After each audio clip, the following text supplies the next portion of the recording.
We will start what I'm going to refer to as the grader. This player is the one who comes up with the hidden code and then grades the other player's guesses. Let's first start with the code you choose. Your board probably looks different from mine, but it should have at least 4 holes.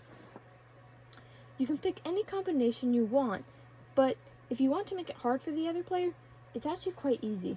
Our brains like colors that match, like red and yellow or blue and green. And that will be the same for the other player. So if you want to make it hard, just choose 4 random colors. All Mastermind boards have a way to hide the grader's code. In this case, it's just this little piece of plastic. Once your code has been chosen, make sure your code is covered. Also, an empty space or hole like this does count as a color. Let's talk about how to grade quickly. All peg colors may differ, but in this case, a white peg means that a color is in its correct spot.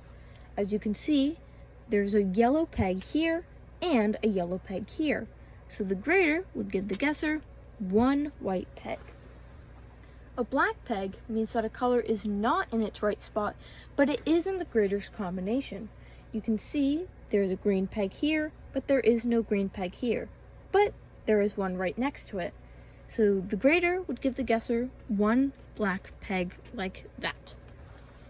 Now remember that the guesser can't see your color combination and that you can't say which color is in the right spot. The guesser must figure that out, which colors are in the correct spot and which ones aren't. If you don't understand, there will be an example game at the end of this video. Now, let's talk about the second player's role. We will refer to them as the guesser. The guesser will be the player trying to figure out the grader's hidden combination. They will use the white and the black pegs the grader gives them to figure out the code. And if you play the game right, the player, who is the guesser, can figure out where all the correct pegs go and win the game. Now, let's play a dummy round so you know how to play as the guesser.